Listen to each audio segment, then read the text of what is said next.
Hello and welcome back to the Fantasy Playmakers. What's up, guys? For today's video, I'm going to be doing another mock draft. And for this mock, it's going to be a 12-team league. It's going to be half-point PPR scoring. And we're going to be drafting from the third pick. It's going to be one quarterback, two running backs, two wide receivers, one tight end, and then one flex. So pretty standard roster lineup. And then no defense and kicker because there's no point in doing that this early in the offseason.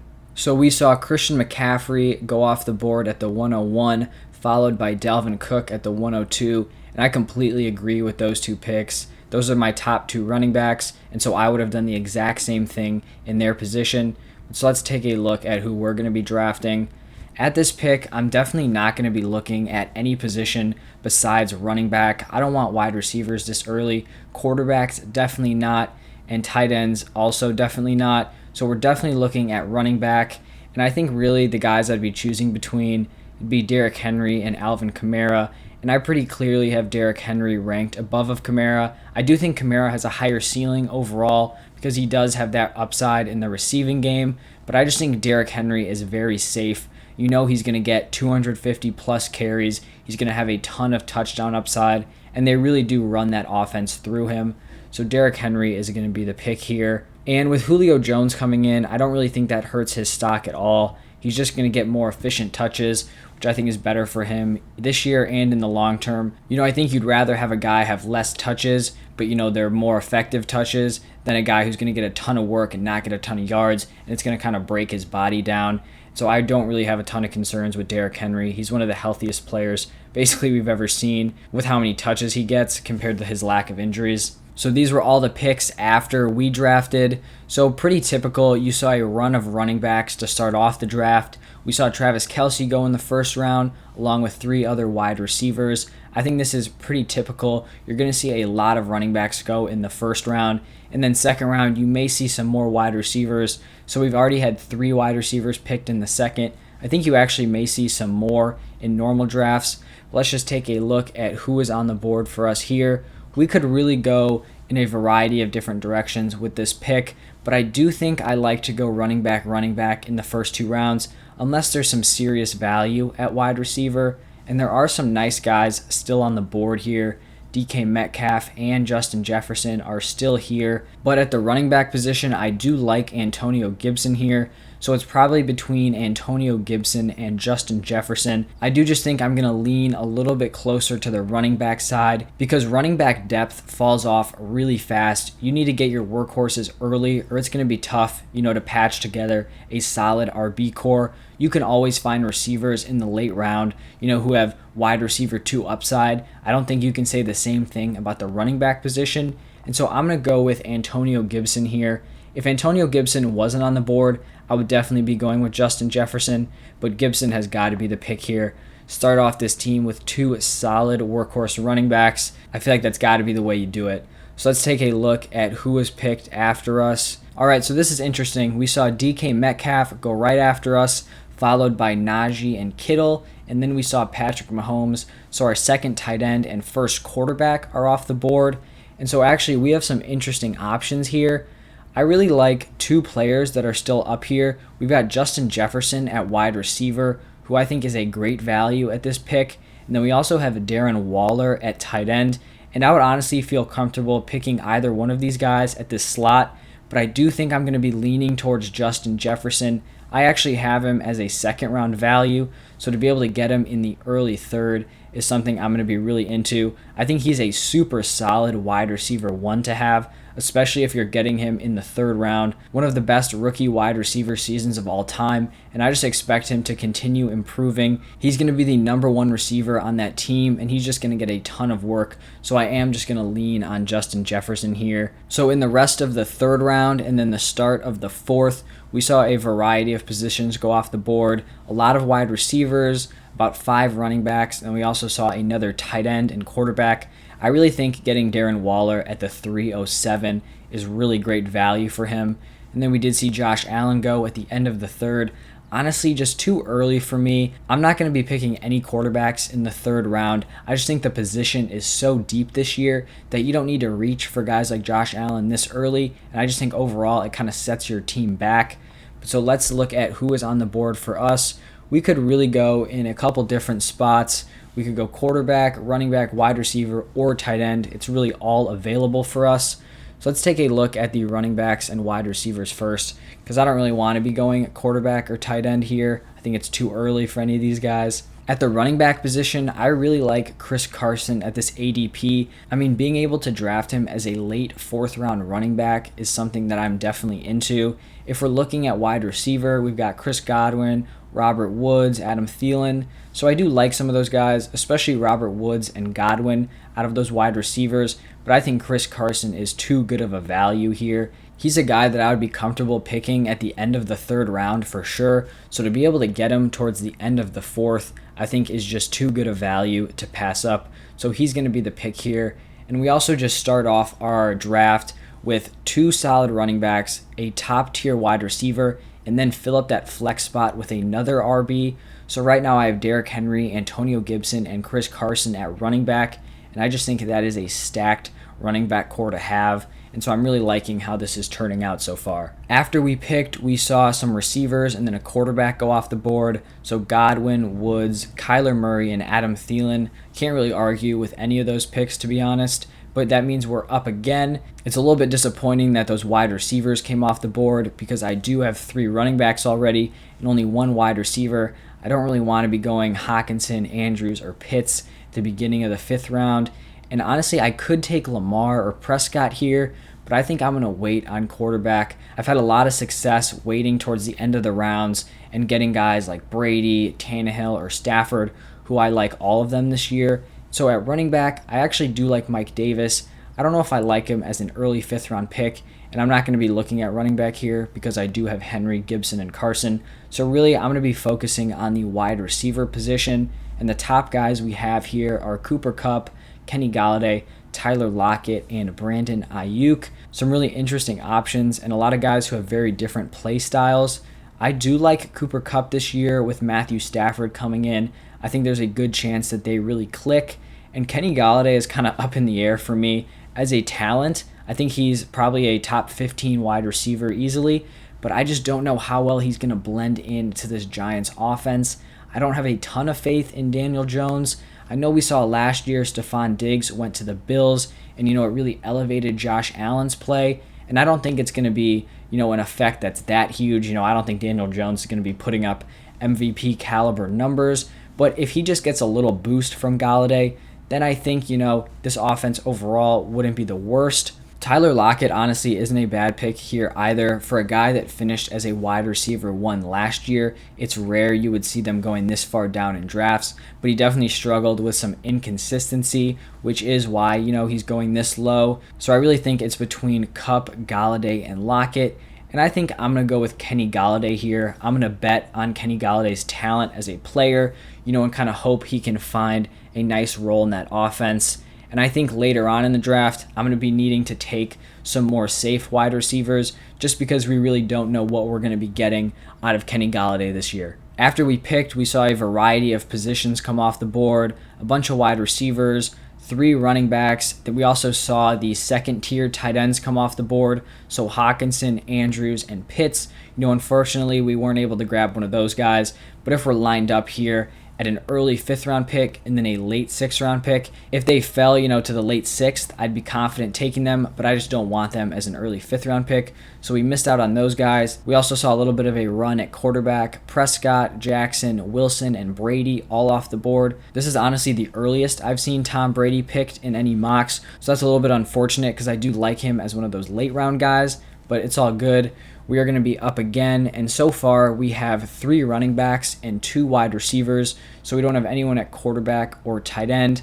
But looking at this tight end group, I don't really think any of these guys are worth it here in the 6th round. I do like Dallas Goedert this year, but not this early in the draft. Noah Fant, not a huge fan of. I do like Logan Thomas, just not this early, so I think we're definitely going to boot that position, maybe go after a guy late in the draft. Then at quarterback, we've got Aaron Rodgers, Justin Herbert.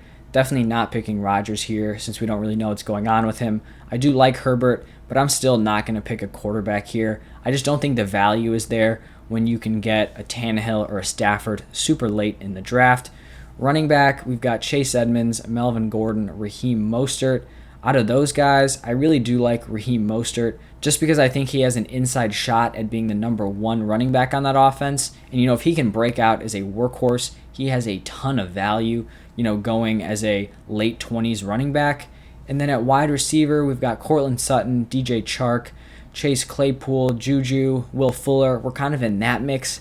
And if I'm being honest, I don't really feel super confident in any of those guys. They could obviously put up solid seasons, but none of them are really standing out to me as guys I must draft at their ADP. So I might actually look here at Raheem Mostert and get my fourth running back. If I can start off the draft with 4 running backs that I feel confident in, 3 that I think are guaranteed RB2s, then that really opens up the rest of my draft and allows me to take some swings at the wide receiver position, because you're definitely more likely to draft late round wide receivers that turn into playable wide receiver 3 or 2s than you are to draft a late round running back and have them crack into your lineup. So I think it's going to be Raheem Mostert here. Hopefully he's able to break out as the number 1 and really take over that backfield.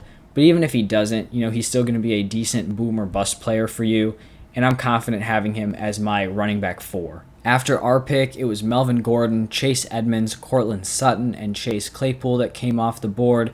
So we're here at the 703. We've got 4 running backs, 2 wide receivers.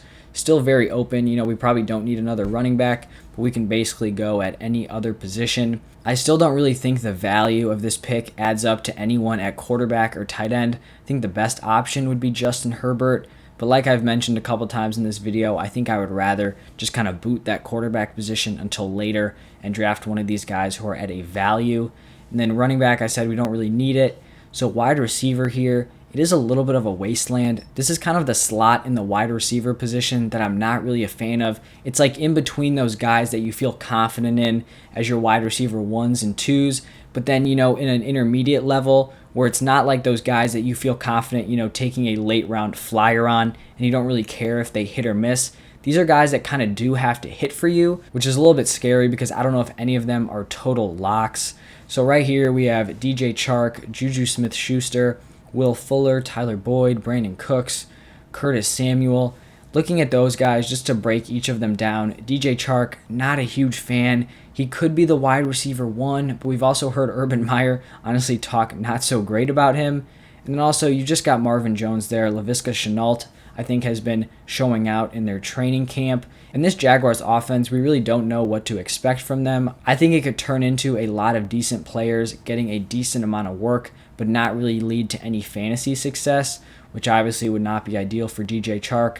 And then Juju Smith-Schuster, I just don't really like him this year. I think he honestly is the wide receiver 3 on that team. Deontay Johnson is going to be the guy who's getting the volume. Chase Claypool is the big play guy. And then Juju Smith kind of operates behind them. He's more of a volume receiver and has some decent, end zone numbers, but he's not going to get as much work as Deontay Johnson. He's kind of lost that role. And with Big Ben aging, I just don't know how much I want to invest in this passing offense when I think they're probably going to rely on Najee Harris a little bit more than they relied on their running backs last year. So I think I'm going to pass on him. Will Fuller is an interesting option just because he is a very talented receiver overall. We saw last year, he was a wide receiver 1 in points per game and a mid-tier wide receiver 1. So he definitely has the talent.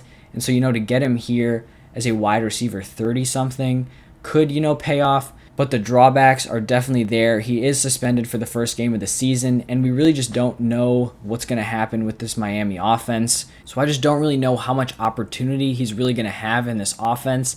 And so I did say that I was going to pick some safer wide receivers, but I don't really know if any of these guys are super safe. Boyd is probably going to have a consistent amount of volume, but I just think his ceiling is not going to be high. And then same thing with Brandon Cooks. I do like him as a later round wide receiver pick, but I don't know about this early. Curtis Samuel definitely is still risky. Judy, not a fan. So Will Fuller might be the pick here, and I don't love it because I don't really know what I'm going to be getting from him. But, I do think he has a decent ceiling, especially if Tua can, take that next step. Wow, so we actually saw a bunch of runs happen. So after we picked Will Fuller, it was a couple wide receivers, and then we saw another run on quarterbacks. Rodgers, Hurts, Herbert, and Stafford back to back to back to back. So those 4 quarterbacks in a row. And then we saw some wide receivers come off, and then another run at running back Rojo, David Johnson, Damian Harris, Javonte Williams, and Trey Sermon all came off. And then another run at wide receiver with Samuel, Judy, Landry, and AB. So that leads up to our pick at the 8-10. And this is an interesting pick for us because I really think every position is wide open. We still haven't seen a tight end be picked since that second tier of Hockenson, Andrews, and Pitts. So Dallas Goedert is still on the board here in the 8th round, which is not awful value for him. And then we also see that Ryan Tannehill still available at quarterback. Stafford, who was another one of my late round guys, got picked in the 7th round. And then we could also go running back or wide receiver. So for really none of those guys are standing out as top options. Actually, maybe Michael Carter at running back. But the way I'm looking at this pick is that the guy who picks after me is going to have 2 picks, before I make my next one, and he does not have a tight end. So I think if I want Dallas Goedert, I'm going to have to lock him up here. And I don't actually hate that because I think that there's a decent chance that Michael Carter is available in the 9th round. And I'm not super concerned about Tannehill being picked because there have already been 11 quarterbacks taken, and that means that a guy would have to select their backup here. And I think it's just a little early for a guy to be looking for a backup. So I think the plan here is going to go Dallas Goedert at tight end, who's likely to be the number 1 tight end in Philadelphia, assuming that Ertz is traded, which I think is likely. And then we hope that Michael Carter falls to us in this round. And so luckily he did. We did see 2 running backs come off the board with Fournette and Kenyon Drake, but it was not Michael Carter. And so I think I'm going to snag him here to be my running back 5.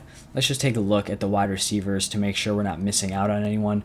Corey Davis, Devontae Parker, Marquise Brown, Michael Gallup. Nah, I don't really think we're missing out here. I don't really like the ceiling of many of these guys, and so I'm definitely comfortable locking up Michael Carter, even though I don't think this Jets backfield, is going to be a super explosive backfield to own. It is just solid having a guy who has an inside track to be the running back 1. So, if he somehow does make it out and becomes the RB1 for them, he'll have some decent value, especially as an RB5. I don't know if I would ever take him, much earlier than this, but to have him here at RB5, I feel like I'm basically locked in at the running back position with Henry, Gibson, Carson, Mostert, and Carter, so I don't think I need to look there again for the rest of the draft. And look, this is why I went with him here, because look at the running backs that were picked later on in the 9th round.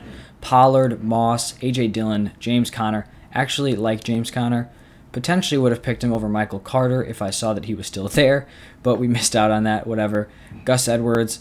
I just don't think these guys have a ton of potential, especially not the same potential that Michael Carter could have, potentially. But I don't really want to be drafting handcuffs unless it's like the last round or I really have a top workhorse. But, Derrick Henry doesn't really have a stable handcuff for him, so it's not really something I'm going to be looking for. We also saw this run of later round tight ends with Henry, Gesicki, Fant, and Higbee coming off the board, and that's pretty expected, somewhere around the 10th round. Actually, Higbee going that late is a pretty solid pick for whoever got him there. But now we're up, and I'm hoping that Ryan Tannehill is still on the board. I think he is. And yes, this is a pretty locked-in pick for me. We get to fill out our starting lineup, and Tannehill, I think, is going to repeat as a QB1 this year. Julio coming in only elevates that offense even more. You have him, A.J. Brown. Defenses have got to worry about Derrick Henry out of the backfield. So I expect Tannehill to put up another really solid season this year, and I'm super confident getting him here in the double-digit rounds. After our pick, we saw Gronk go off the board, followed by 3 handcuff running backs, Latavius Murray, Alexander Mattison, and then Nyheim Hines.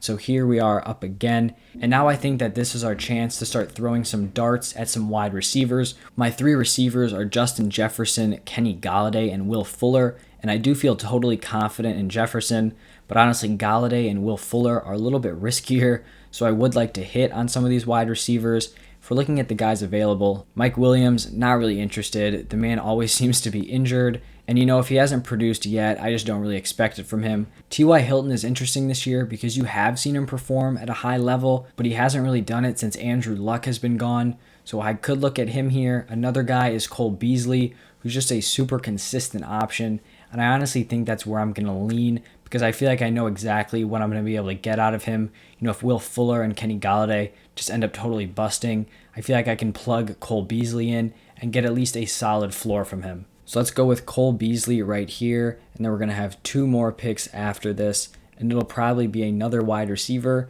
and then maybe whatever other position if I see some value. So let's take a look at the draft board.